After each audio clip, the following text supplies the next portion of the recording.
Hoje, nossa análise vai fundo num tema complexo, a dopagem no esporte. A gente está se baseando aqui no material A Química e o Controle de Dopagem no Esporte, lá dos pesquisadores do LabDop, Ladetec, da UFRJ. Um material bem completo, né? Sim, sim. E, olha, essa busca por performance, por ir além, isso não é de hoje, né? De jeito nenhum. Vem lá da Grécia Antiga, já usavam chás, cogumelos, até estricnina rolou. E depois da Segunda Guerra, aí, bom, a coisa escalou com estimulantes, anabolizantes. Uhum. Aquela filosofia bonita do Barão de Coubertin, sabe? Do importante é competir. Parece que ficou meio para trás, né? A pressão hoje é para vencer, custe o que custar. Pois é, a pressão é imensa. Então, a nossa missão aqui é desvendar as substâncias mais usadas, os perigos que elas trazem e como é que funciona essa ciência toda do controle antidopagem. Vamos mergulhar nisso. Vamos lá. Basicamente, dopagem é isso. Tentar ganhar vantagem usando meios artificiais, não naturais. Certo. E as razões, olha, vão além do esporte em si. Tem questões socioeconômicas fortes envolvidas também. A AMA, que é a Agência Mundial Antidopagem, ela lista várias categorias proibidas. Quais são as principais? Bom, tem os agentes anabólicos, que são bem conhecidos, hormônios peptídeos, estimulantes diuréticos, até narcóticos.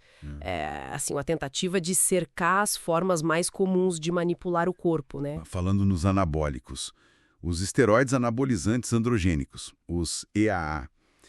Esses são talvez os mais famosos, né? Sem dúvida, são os que mais aparecem na mídia, talvez. E o que eles são, exatamente? Derivados da testosterona, certo? Podem ser naturais ou sintéticos. Isso.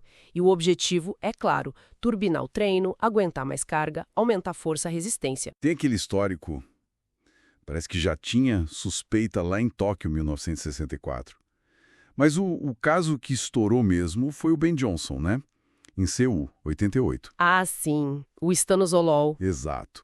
Aquilo ali mostrou para o mundo todo o tamanho do problema. Foi um choque. E detectar isso, nossa, é um desafio enorme para a ciência, porque as quantidades na urina são mínimas, sabe? E o corpo ainda metaboliza, transforma as substâncias. Geram os tais metabólitos, né? Esses rastros, exatamente. Os metabólitos.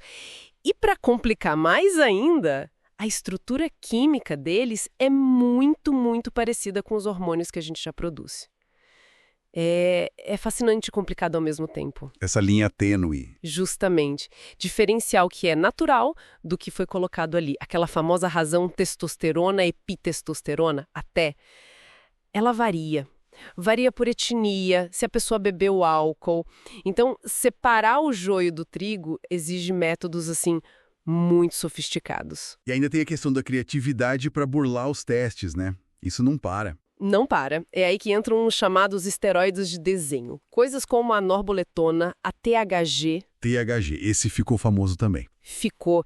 São moléculas criadas em laboratório, sabe? Feitas especificamente para passarem batido nos testes padrão.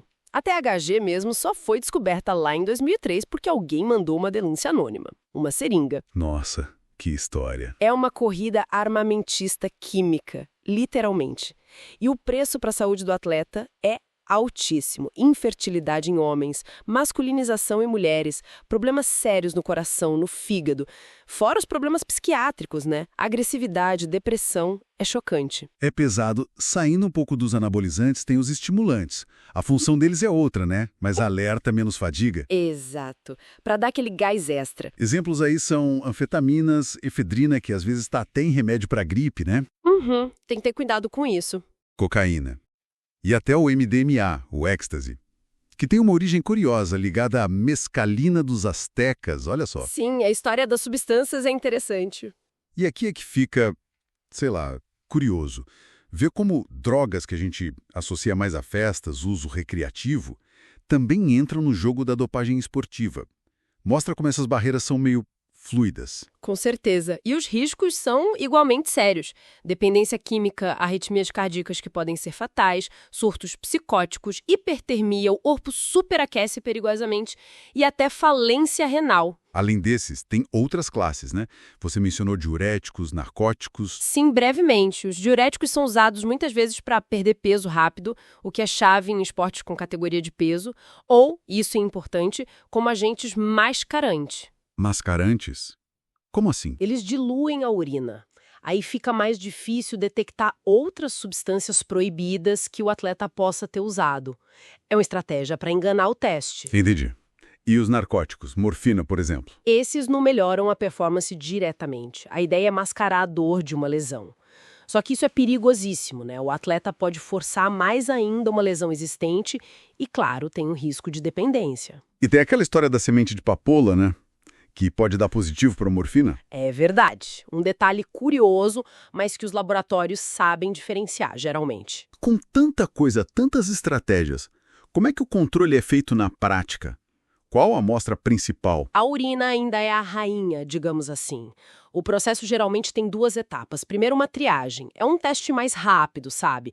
Para separar quem é suspeito. Uma peneira. Ok, uma triagem inicial. Isso. Se essa triagem dá algum sinal de alerta, aí sim a amostra vai para a segunda etapa, a confirmação. E essa confirmação, imagino que tem que ser a prova de falhas, né? Totalmente. É aí que a tecnologia entra pesado. Usam cromatografia acoplada à espectrometria de massas. Pensa nisso como se fosse uma impressão digital da molécula. Extremamente precisa. Separa tudo, identifica cada coisa. Não pode ter erro. Uau! Mas, como a gente falou, é uma batalha que não acaba. Sempre surgem substâncias novas, esteroides de desenho. E a dopagem genética que você mencionou? Essa é a grande ameaça no horizonte. A AMA já proibiu desde 2003, mas detectar é o desafio. Alterar os próprios genes para melhorar o desempenho é assim, o próximo nível dessa corrida científica e ética. Ainda não foi detectada na prática em atletas, que a gente saiba, mas a preocupação é enorme. Então, resumindo tudo isso, a dopagem antiga é complexa pra caramba, movida por essa busca de superação, mas também por muita pressão externa. Muita pressão. Usa um monte de substâncias diferentes com riscos gigantes para a saúde, e o controle é essa briga constante da ciência para tentar ficar um passo à frente. Exatamente. É uma luta científica incessante. E isso, no fundo, deixa uma reflexão, né? A mesma ciência que avança para criar formas de melhorar o desempenho, seja de forma lícita ou ilícita, é a que desenvolve os testes para pegar a fraude. É um paradoxo. Um pouco. E levanta uma questão fundamental. Com a inovação chegando em áreas como, terapia genética, que pode ser usada para fins não terapêuticos, como é que a gente garante a integridade do esporte? E mais importante, como proteger a saúde dos atletas nesse cenário que muda o tempo todo? Uma questão difícil. Muito. Transcende o laboratório, né? Vai direto para o coração da ética esportiva e do que a gente valoriza na competição humana. Fica aí para a gente pensar.